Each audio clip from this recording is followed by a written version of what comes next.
আজ আমি খুবই সেন্সিটিভ একটা বিষয় নিয়ে কথা বলতে যাচ্ছি। বিষয়টা হলো অটিজম কি, কেনই হয় এই অটিজম, আর যেন না হয় তার জন্য আমাদের কি করা উচিত, আর অটিজম হলে প্যারেন্টস হিসাবে আপনি কি করবেন। So welcome to my channel child growth point. অনেক মা বাবাই এই শব্দটা শুনলেই ভয় পান। অটিজম কেউ শুনেছেন হয়তো কোথাও, কেউ হয়তো কোনো ভিডিওতে দেখেছেন, কেউ আবার নিজের বাচ্চার আচরণ দেখে মনে মনে ভাবছেন আমার বাচ্চার কিছু হচ্ছে না তো। তাই আজকের এই ভিডিওটা আপনাদের ভয় দেখানোর জন্য নয়, ভিডিওটা করছি আপনাদের ভয় কমানোর জন্য। সবার আগে আমি পরিষ্কারভাবে বলে রাখি, অটিজম কোনো অভিশাপ নয়। অটিজম মানে বাচ্চা অসুস্থ নয়। অটিজম মানে বাচ্চার বুদ্ধি কম, তাও নয়।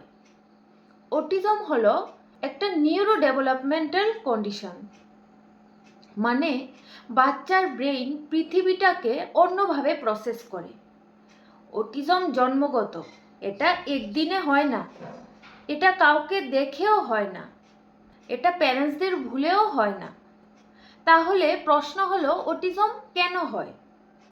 সায়েন্স এখনও 100% নিশ্চিত না, কিন্তু আমরা জানি অটিজমের সঙ্গে জেনেটিক জড়িত।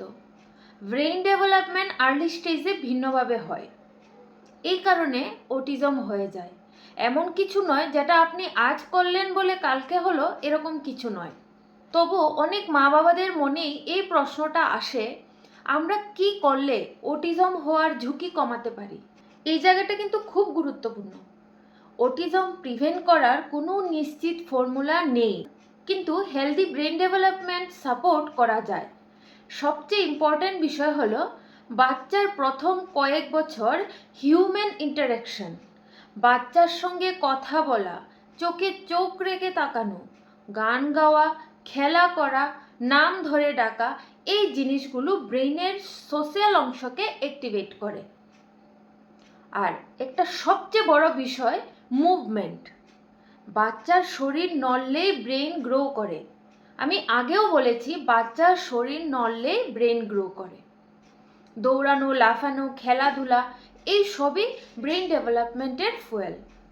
আর স্ক্রিন, আমি ভয় দেখাবো না, কিন্তু সত্য এটাই, স্ক্রিন অটিজম তৈরি করে না। কিন্তু এক্সেসিভ স্ক্রিন আর্লি ব্রেন ডেভেলপমেন্টকে ডিলে করতে পারে। বিশেষ করে 0 to 3 ইয়ার্স যদি স্ক্রিন হিউম্যান ইন্টারাকশন রিপ্লেস করে ফেলে, তাহলে সোশ্যাল রেসপন্স কমে যেতে পারে। তাই অটিজম না হওয়ার জন্য নয়, বরং হেলদি ব্রেন ডেভেলপমেন্টের জন্য স্ক্রিন টাইম বন্ধ রাখুন। এখন আমি আসছি গুরুত্বপূর্ণ অংশে। যদি অটিজম হয় তাহলে আপনি কি করবেন? প্রথমত, প্যানিক হবেন না। অটিজম ডায়াগনোসিস মানে জীবন শেষ নয়। অনেক অটিস্টিক শিশু সাপোর্ট পেলে খুব সুন্দরভাবে গ্রো করে। সবচেয়ে বড় শক্তি হলো আর্লি আন্ডারস্ট্যান্ডিং। যত তাড়াতাড়ি আপনি বুঝে যাবেন, তত ওটাকে কমাতে পারবেন। অটিজমের কিছু কমন লক্ষণ হতে পারে: চোখে চোখ কম রাখা, নাম ধরে ডাকলে সাড়া না দেওয়া, রুটিন চেঞ্জে বেশি ডিস্ট্রেস। সব অটিস্টিক শিশুর সব লক্ষণ থাকে না।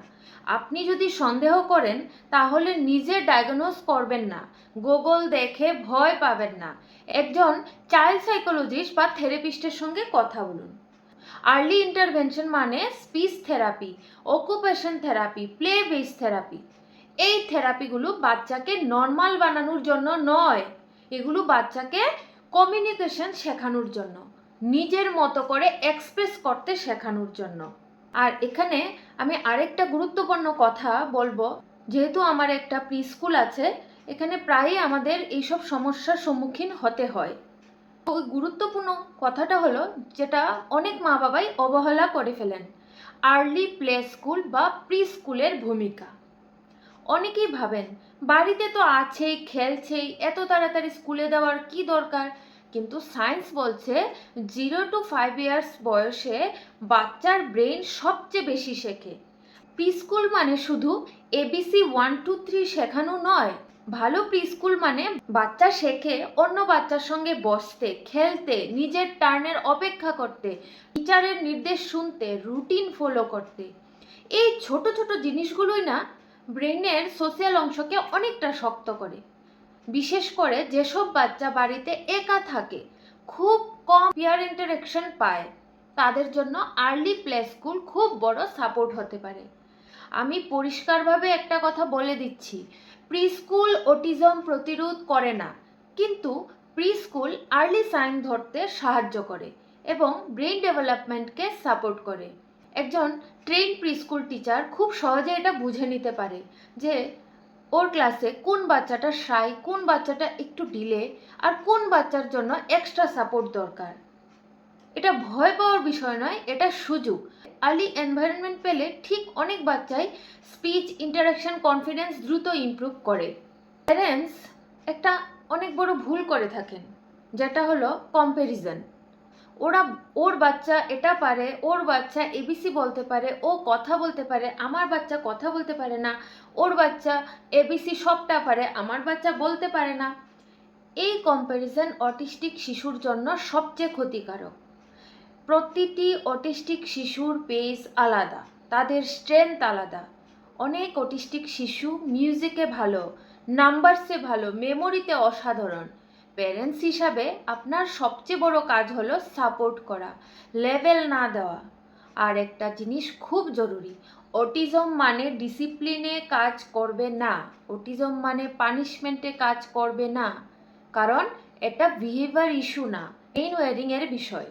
রুটিন, প্রেডিক্টেবিলিটি, কাম এনভায়রনমেন্ট এগুলো অটিস্টিক শিশুর জন্য নিরাপত্তা তৈরি করে। শেষে আবারও আমি একটাই কথা বলবো আমার খুব মনের গভীর থেকে, আপনার বাচ্চার অটিজম প্রবলেম, এটা আপনার দোষ নয়। অটিজম আপনার ব্যর্থতাও নয়, অটিজম আপনার বাচ্চার পরিচয়ও নয়। আপনার বাচ্চা আগে মানুষ, ভয় নয়, লজ্জা নয়, চাপ নয়, বোঝা, সমর্থন আর ভালোবাসা। আপনি আপনার বাচ্চাকে বুঝুন, সমর্থন করুন, ভালোবাসুন। এই তিনটিতেই একটা অটিস্টিক শিশুর পৃথিবী খুব সুন্দর হয়ে ওঠে। শেষে আরেকটা কথা বলবো, অটিজম ঠিক করার কিছু নয়, অটিজম বুঝার বিষয়। আর যে মা বাবা বোঝার চেষ্টা করেন তাদের বাচ্চা কখনো একা থাকে না। নমস্কার, ভালো থাকবেন। ভিডিওটি আপনার কাজে আসলে অবশ্যই আমাকে সাবস্ক্রাইব করে দেবেন, শেয়ার করবেন, লাইক দেবেন।